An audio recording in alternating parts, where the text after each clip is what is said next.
So we are in South Dakota. South Dakota. After having crossed almost all of Nebraska today. Half of Nebraska. Half of Nebraska. And we're in South Dakota for the second time today. Yes, we slept in South Dakota last night in Yankton. And we spent, then we headed down and hit Nebraska and followed US 20 in Nebraska for a while. And then turned up on 83? Yep.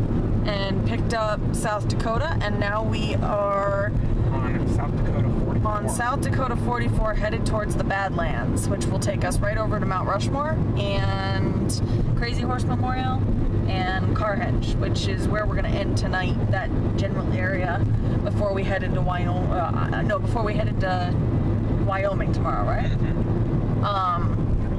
It's cow outside. So we are officially in cattle country.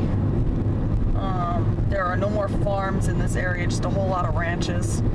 Big ranches. Really big ranches. Yeah. Oh, that's so cool. Houses are. Love this. Houses are few and far between out here. Oh my gosh, baby, look at that! Look at. Oh my gosh. And we're starting to see more water and more mountains, or I guess not really mountains so much as hills. Baby, look. How awesome is that? And these roads are straight. I know, look how great. Ryan is very excited. I love this area. This is so cool. Look at that landscape through there. I personally would be a little more comfortable with a couple more trees, but it's very cool to see. Look up on the mountains, though. I mean, that's forest. You know, on top of that beautiful, beautiful rock and everything. Oh my gosh, so cool. And this road is bouncy. You can tell, look, they ride along this fence with horses and stuff. And a lot of that's water, but... Alright, here we go. We got some curves going on. Check it out. There's a little pond. Oh, a couple little ponds down in depressions. That's a big one, babe.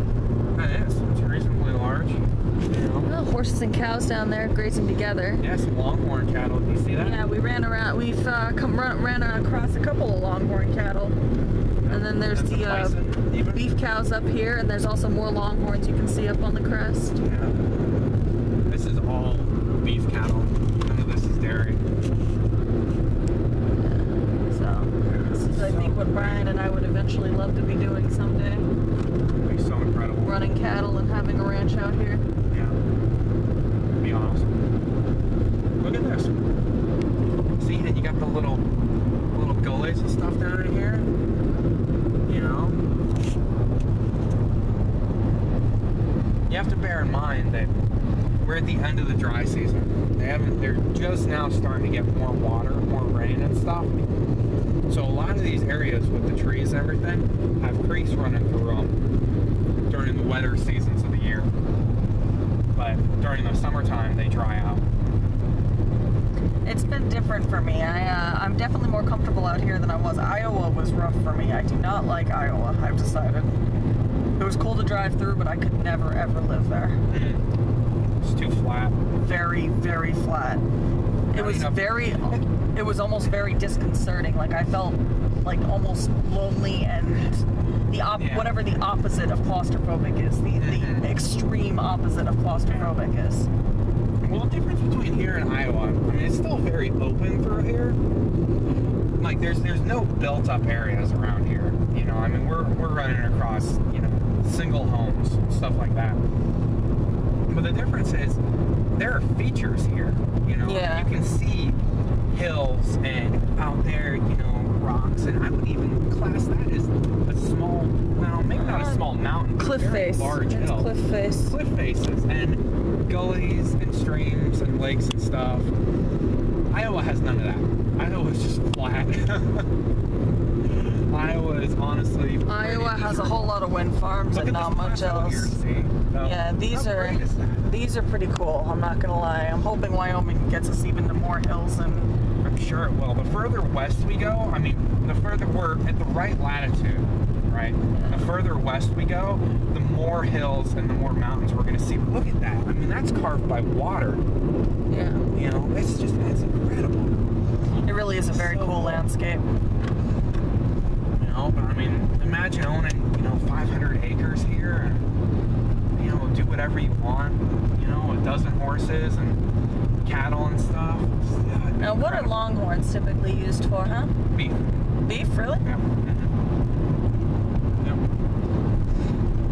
Yeah, this out here, it's almost all like black Angus, red Angus, and longhorn. Like here, I see these kind of tawny colored ones.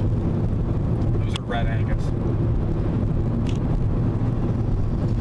This is what we would like to do, I think, eventually. Yeah. Once Brian gets out of the Down in Navy. here, you see all these areas with the where you see trees sprouting up. That means right there, red Angus. But all these areas with the trees sprouting up, that's where the water table comes up high enough to support, large vegetation like trees. That means, you can dig down, 2 feet and have water pull into the hole, without a problem. That is just incredible. See the stratification on the rock? Sandstone. You can see the different layers of sandstone. And A lot of the land out, look over here. A lot of the land out here is sandstone, which is very soft, so water carves it easily. Oh, it's incredible. So yeah, we're making our way. Here we go. Look, we got a little community down here. Some more down here, and looks like there's got to be a river or a lake or something down here to support all this.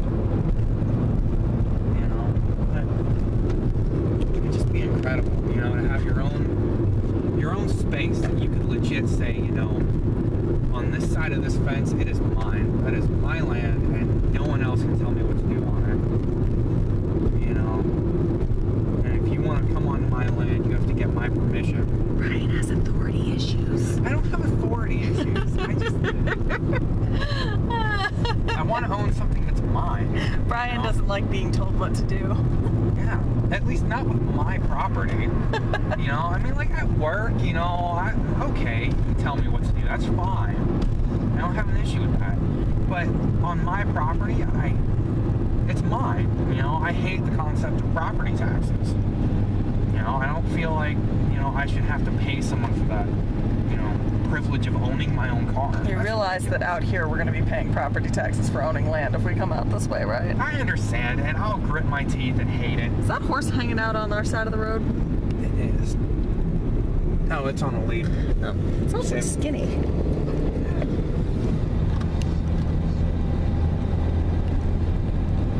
So, yeah.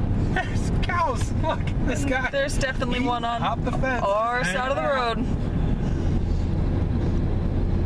Let's see, look how That is sadly not the first cow we've seen that has hopped the fence. That's probably 5 or 6. In a couple different states. I get the feeling that cow breakouts are not a rare thing. This landscape, it just blows my mind by how pretty it is, Thoughts, babe? I like a little bit more hill. A little bit more. I'm definitely liking the landscape, but I like more trees and more forest and everything. I like to be a little bit more, for lack of a better word, a little more protected. I can see that.